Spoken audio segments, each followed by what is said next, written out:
Today on the American Truck Podcast, a new Pokemon game is coming. Apple is releasing a Siri speaker. The new iPads have larger screens. Apple's going all in on augmented reality. And the new iMac Pro has up to 18 cores. Hello and welcome to the American Truck Podcast with Andrew C. And Jefferson B. Dr. Ubershadow, MD. And Freelance Gamer. Wow. You know that end times are coming when Dr. Ubershadow MD used full title correctly. Yeah, that's I'm also thinking of a persona change. Uh-oh. Oh. Wow, the end times are. I will say, with what we were talking about there, Dr. Ubershadow, this is the perfect time. It is indeed. The end is near. The winds are a changing. But we got a lot of headlines to cover, but not necessarily maybe a lot of time. I don't know how long all these things will take, but I figure we'll just jump right into it. Do it. First things first. E3 is this coming week, so we already got two press release times. That's going to be Bethesda, who is doing the most strangest timing of streams ever, with their 12 a.m. Monday, June 12th press conference. Is that 12 a.m. Pacific? It's 12 a.m. Eastern Standard Time, 9 p.m. Pacific, 5 a.m. British Summer Time. So... Okay, you're right. That is kind of weird. I'll admit. Yeah, it's a very curious time slot for a press release. Or a I'm press interested conference. into, I guess, I'm assuming it has something to do with what they're... But it could just be that somebody in marketing screwed up. And they just wanted to be different and chose a weird time. Perhaps. Am I the only one also who felt that E3 kind of snuck up on them this year? Yeah. No, I've been waiting. Realize it was coming on. I've been waiting for E3 for weeks now because we've been in a bit of a news dry spell. That's well, fair. yeah. You pay attention to the gaming news much more regularly than me and Jeff. Right. Mm-hmm. Yeah, you just get what I cater for you, whereas I have to sort through all the garbage. Once in a while, we'll bring something. But... Right, but most of the time it's just a bunch of garbage that I got to sift through every week trying to put this stuff together. So the other big, I knew that was going to happen. Plowed right into a barrier. The other big conference here is Nintendo. That's going to be 12 p.m. on Tuesday the 13th. And that makes a lot more sense. Yeah, exactly. And all these times are Eastern time. We'll probably be talking about a lot of Switch stuff at that point. Probably a bunch of Switch stuff. Jump ahead of here in the news a little bit. Talk about this while we're talking about Nintendo. They did announce today during Nintendo Direct that Pokemon Ultra Sun and Ultra Moon are going to be the next Pokemon games, and they are coming only to the 3DS. No Switch Pokemon games as of right now. So keep it that way. It does show that there is commitment to the 3DS platform as being a thing, and the 3DS and the 2DS XL for those who went out and got one. Right, exactly. And that is going to be releasing November 17th. So perfect, right in time for Christmas. Exactly. Can't tell that they didn't think that one through. Man. But there is one Pokemon thing that will hold you over a little earlier before then. They have also announced that Pokemon Gold and Silver are coming to the Virtual Console on September 22nd. So you'll be able to relive your past there a little bit, just a couple months before you play Sun and Moon again. Our childhood, for some of us, our adolescence was played on those games. Indeed. Early adolescence, at least for me. There is no mention of Crystal yet, though. Maybe it'll be a special edition. Maybe it'll be a late announcement. And one kind of follow-up to conversation we had a couple weeks ago at this point, maybe even a couple months ago now. We talked about in the past that Steam Greenlight was going to be going away. That it Redlit, you would say? I guess you could say that, but yeah, it would be going off into the sunset. And that the replacement for that would be Steam Direct, and that is launching this Tuesday, the 13th. And it's going. We weren't sure at the time, and Valve wasn't sure at the time what price they were going to put the entrance fee as. When they were talking about it, they were saying somewhere it could have been between $500 and $1,000 to get your game on Steam Direct, and they did decide on it'd be just $100, just like Greenlight. Difference being, this is now $100 per title, whereas Greenlight was $100 once, and you would get as many titles as you wanted to. But I don't believe in Greenlight it was refundable. I believe you just paid $100 and you never got that money back. Steam Direct, you will get your $100 back as soon as your game reaches $1,000 in sales. So it's a deposit. It's a deposit. It's a refundable deposit, basically, to prove that your game is an actual thing, not just something trying to,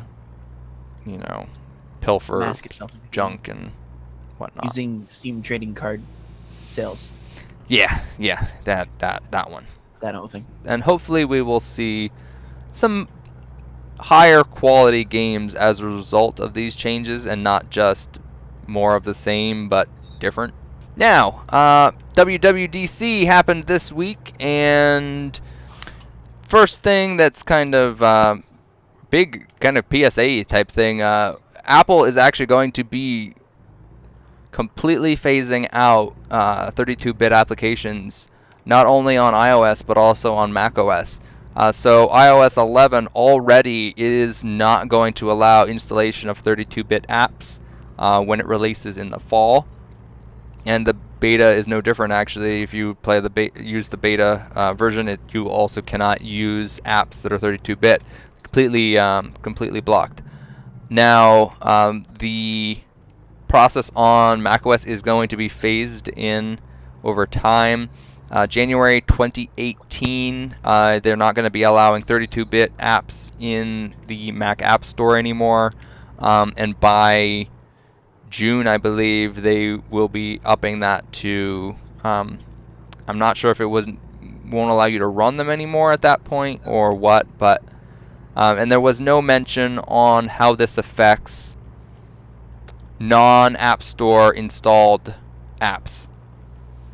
So will it be a full ban of, hey, insert third-party developer here who's not on the App Store? Will that not be allowed to run as a 32-bit app, or will it just be App Store stuff?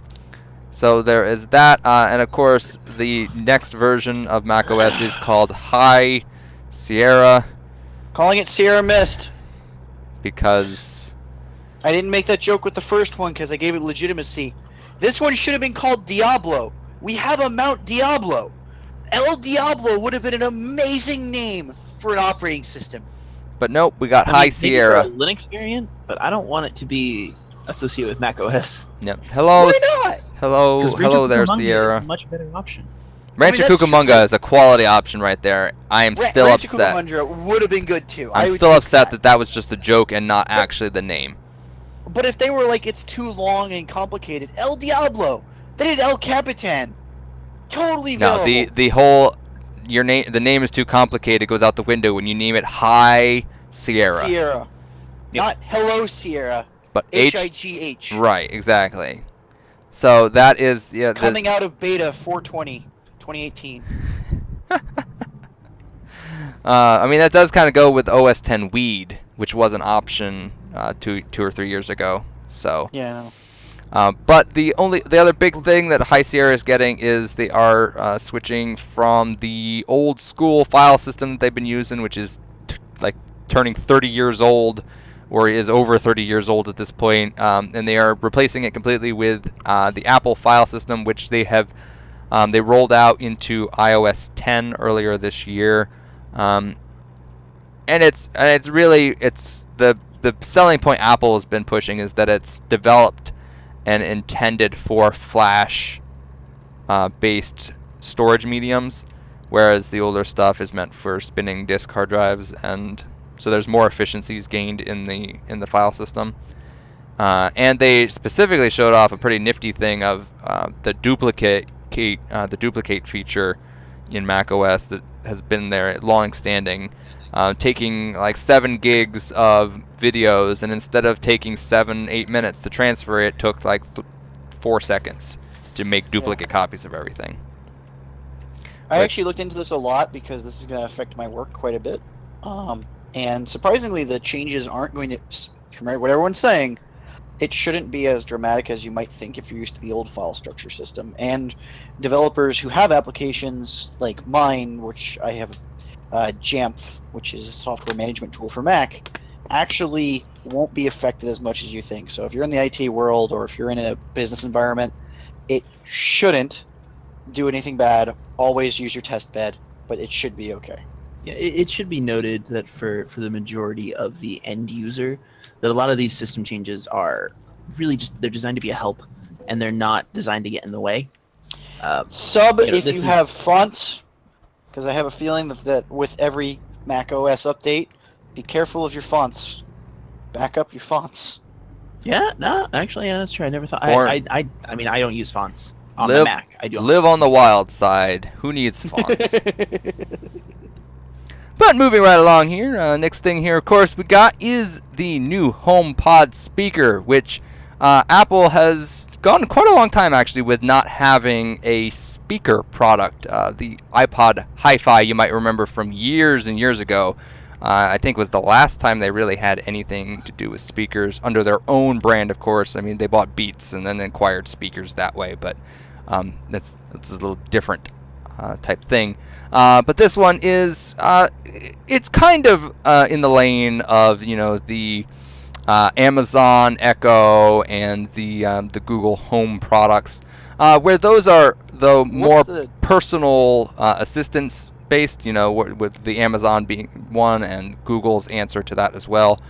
This one is focused mainly on it being a very, very, very high-end quality speaker. When I saw the demo of it and them talking about it at WWDC, it actually kind of reminded me a lot about Bose's technologies and the way that they interact with things. And so Apple is really pushing this as a very, very high quality, good speaker first that happens to have Siri built into it, and you'll be able to interact with it that way. So it's not going to be necessarily a replacement for, like, if you have a Alexa set up in your home office or in your house that activates certain things, lights and stuff like that. This probably won't be your best bet. Like, you should probably stick with Alexa. If you already have one, this may not be necessarily what you want to switch to immediately. At least not right off the bat. It's clear that Apple might assume that Siri is not the best voice assistant, and that's why they're really pushing it as a speaker that happens to have Siri. But if you don't have an Alexa or a Google Home product, if you're already in the Apple ecosystem, then this might be the unit you decide to pick up. Or even if you just want the really robust speaker application of it, and it just happens to have Siri built in, that might be also a good reason for it. Okay. I think this is a really great option for people who have HomeKit enabled systems. Yes. So if your house, so that you could control things with your iPhone, then HomeKit just is a natural fit. I know, like, in my household here, our entire system is controlled. Well, not our entire system, but the majority of our lights and things are controlled via Alexa. And so for us to have that ecosystem, it's just built that way. But I know a couple of my friends, they do HomeKit, so they can control everything from their iDevice. So in that case, makes great sense. Okay. Google can't actually do that. I didn't realize it didn't work with HomeKit. Yeah, HomeKit is one of those kind of Bit of a closed loop. Yeah, a little bit. I think there are ways that you can make it all coexist, but it's there are gateways, but it's just not as simple. Right. Yeah. The straight up just using Apple's version of it is by far definitely the easiest. But I believe the most expensive, though. This speaker, because it is a speaker first, is going to cost you about $350. Mm-hmm. Now, if that speaker comes out and sounds amazing, the audiophile community will embrace it open arms, wholeheartedly. This is fair, yes. Definitely, you will see good things from that community, but it is a lot to spend on a speaker. It is a lot to spend on a speaker. And a lot of audiophiles prefer to build their own, and if they don't, either way, they probably already have a system set up. Right. So the only advantage is if you're looking for the main advantage is if you're looking for one of these systems that does more than just the speaker side, and you're looking at Alexa or Google's or anything like that, this is going to be your better option if you're in that like pristine audio setup side. I would agree. I mean, and it is the biggest problem I think with the price point though is like multi-room.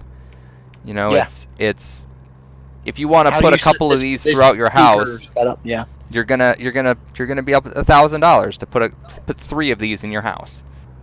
But moving right along here, we're just gonna jump down here to the fact that a big section that they kind of took some time on was actually augmented reality.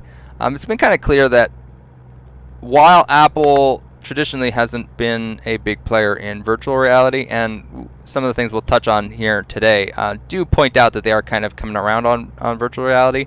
Augmented reality has really always been more of what seemed like was their avenue of interest, and they kind of showed that here at WWDC. They came out with what they are calling the AR kit for iOS development, which basically allows a lot of special uses of the camera system and all the sensors that are in the iPhone to be able to and iPad to be able to really pick up and understand the environment that you're looking at. And a couple of the demos that they showed with this, they were able to, you see this table that you have in front of you, and in real time be able to drop items onto this this table, and all of the things that they put down were appropriately scaled. So like you would drop a cup on the table and it's scaled just like a cup. It's not a giant cup, it's not an elephant sized cup as they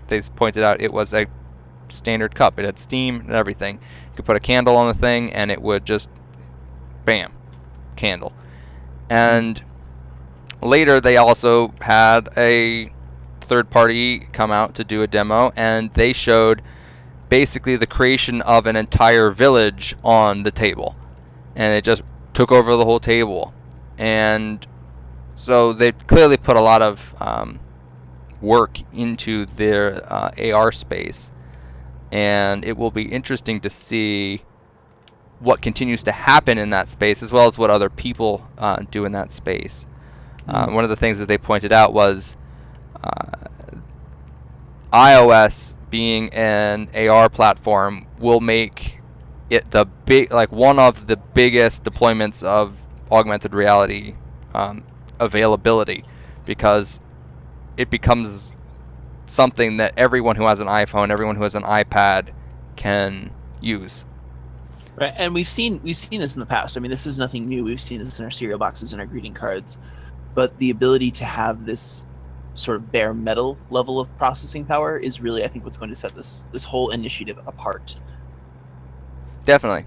I think that is basically the biggest part of it, is being able to put it that low on the processor, and making it really a core function of iOS. Yeah. So, and we touched on it. The virtual reality is becoming more of a thing for the Mac. Traditionally, you've not been able to really do VR development on a Mac, at least not in Mac OS. You could do it on the Windows side with eGPUs and whatnot. That's external graphics cards, but it never really worked correctly with Mac OS. So Apple's actually fixed that. They have released a new version of Metal 2, which allows deep hardware integration with the external GPUs to be able to actually take advantage of that extra processing abilities and be able to actually do native virtual reality development right on the Mac, and as well as interaction with VR titles as well because of that. It is currently only available to developers, as it is a developer kit. and it's gonna be about $600, but that gets you a Sonnet external GPU chassis, as well as an AMD Radeon RX 580 8 gig card, as well as like a USB, some USB stuff and whatnot. So it is a full development kit, but the downside is, of course, you got to be a developer to be able to buy it right now. So right. Now this is super interesting to me, because essentially what you're saying is that Apple is interested in interacting with HTC Vive and Oculus Rift. well, specifically HTC Vive at the moment, but yes, that they are specifically interested in doing VR in general here. Right, like genuine VR. Now, granted, this is using eGPUs. I'd be more interested if I could get it on a MacBook. I think that'd be super interesting. I question whether we'll ever be able to do that just at the current hardware level, just because, I mean, Intel's integrated graphics are all wonderful and dandy, but it's... Yeah. I think that's a stretch. I think you will be able to do it on a MacBook, but you'll have to have an eGPU strapped in. That's fair. That's fair. Until that day, we will just be running huge cables everywhere. Right. Which is not exactly the Apple way of doing anything. Which is kind of surprising that they even are touching eGPU with a stick, you know, let alone a long doing stick, it. but a stick nonetheless. So it's, I mean, they've fully embraced it, which is unfathomable almost for Apple. Right. So we'll see what happens with that. It's definitely, I mean, because this is a unique area for Apple to even be in, and to be endeavoring to go down. So we'll see what happens with this. Especially we'll see what happens with other graphics cards. To move on ahead here with this area, there was announced the new iMac Pro. This is going to be fully in the box VR compatible, just because of how absurd its processing power is. This computer is going to be available with up to 18 Xeon cores. Its base is going to come out with 8 cores, which can do with its AMD Vega graphics. It's going to be able to do up to 22 teraflops, which is absurd amount of floppage, and with up to 16 gigs of the new Vega RAM that it uses. It's not GDDR5X like the Titan and the 1080 Ti's and whatnot use. It's a new form of graphics RAM, and the base will come with 8 gigs. It's going to be able to do configurable up to 4 terabytes of SSD, and configurable up to 128 gig of ECC registered RAM. And its base is going to be 1 terabyte SSD and 32 gigs of ECC RAM. Big thing on this, it's going to come with a 10 gig Ethernet port. Very few consumer products or professional products, even at this point, really have 10 gig Ethernet. So that's a big thing in this space.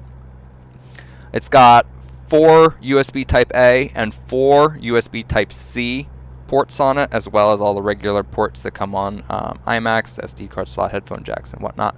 And it comes in space gray. That's a new color for the iMac. I believe it only comes in space gray at the moment. And it's gonna come out that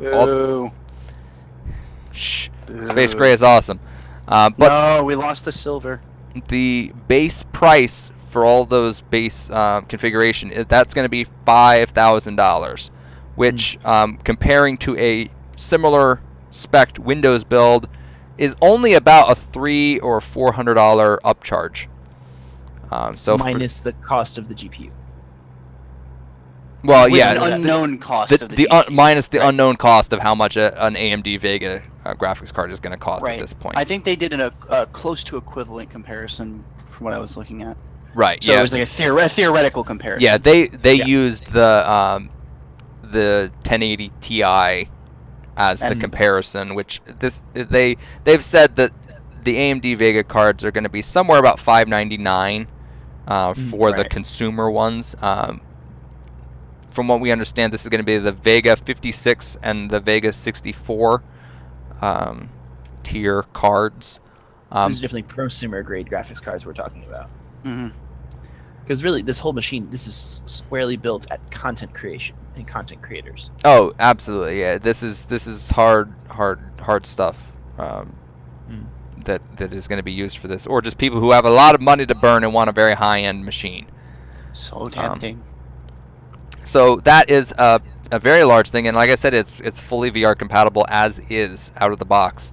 So you don't need a eGPU to be able to do that with this. Wait, if it doesn't need the eGPU, does this mean it has external HDMI, or that you'll have to go through a dongle? No, you'd have to use a dongle. Yes, dongleopolis. Yeah, no, you're not getting out of dongles in this world. But this is also a 27-inch 5K iMac that this is all going into. You might not into. want to go into VR if you got that much screen real estate to play with. Right.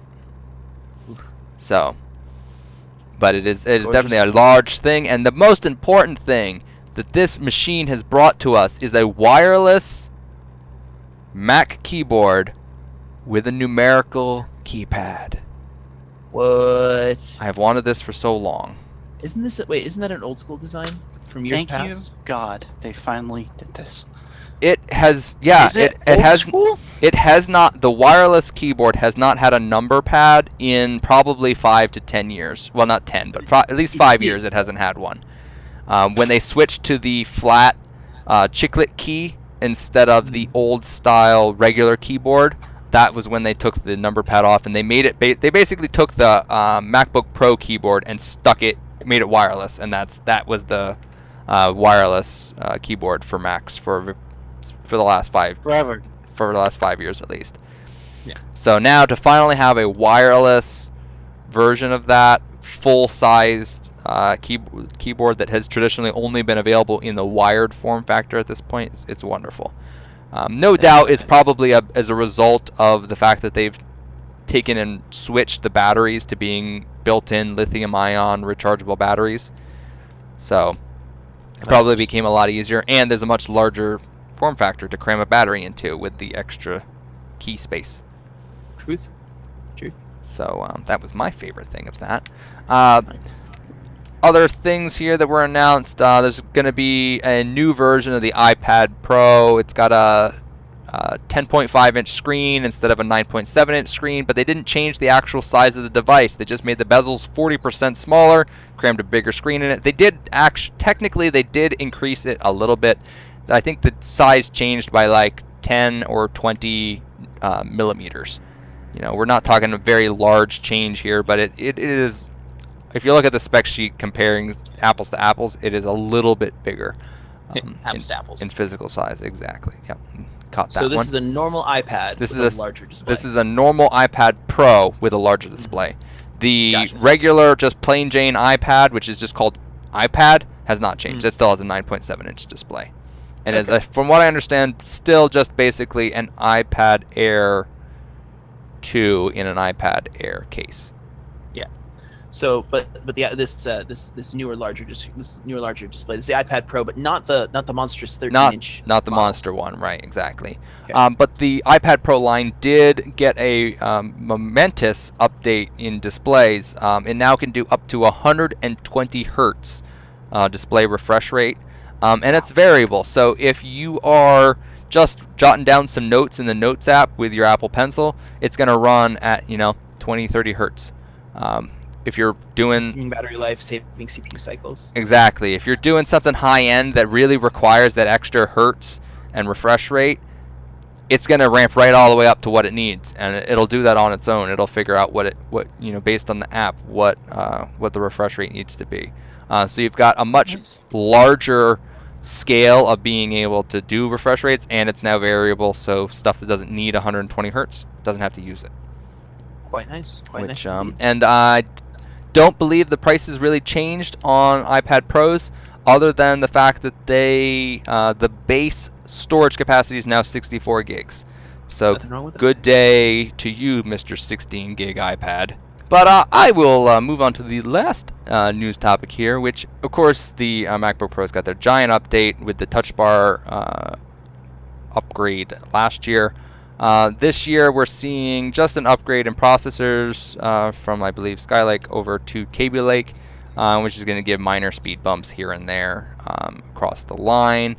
And the iMacs, the rest of the ones that aren't the iMac Pro, are getting brand new fancy schmancy displays, and they're going to look even more colory and brighter and fancier. So the iPads and iMacs both got new displays this year. Hooray. But that is it for today. I hope you liked this episode of the American Truck Podcast. If you like this, make sure you hit that like button. Perhaps leave a comment down below. And don't forget to subscribe, and we will see you guys in the next one.